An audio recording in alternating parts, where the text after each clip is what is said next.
C'est l'effervescence aussi en Côte d'Ivoire. Dans 3 jours, le pays accueillera la 34e édition de la CAN, la Coupe d'Afrique des Nations. La compétition se jouera dans 5 villes, Abidjan, Bouaké, Korogo, San Pedro et Yamoussoukro.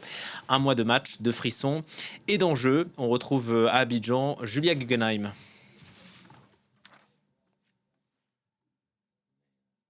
J-3 avant le lancement de la compétition et la ferveur est déjà palpable à Abidjan.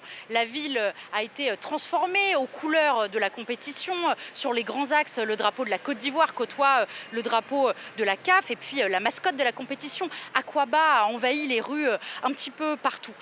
Par ailleurs, les 24 équipes, les 24 sélections nationales ont commencé à arriver sur le territoire ivoirien depuis samedi dernier, tout comme les supporters. 1,5 million de personnes sont attendus dans les stades et 5000 journalistes ont été accrédités pour cette compétition. C'est un record pour la CAN.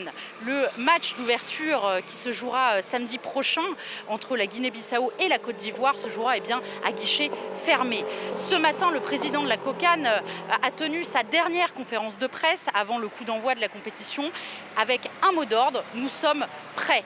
Pourtant, à quelques jours du lancement de la compétition, les inaugurations d'infrastructures, pas toujours terminées, mais qui devraient être prêtes pour accueillir le public de la CAN, s'enchaînent un petit peu dans l'urgence. C'est le cas notamment de la voie Y4, le périphérique d'Abidjan, ou encore le 4e pont, ou encore des complexes sportifs qui doivent servir de village de supporters pendant la CAN.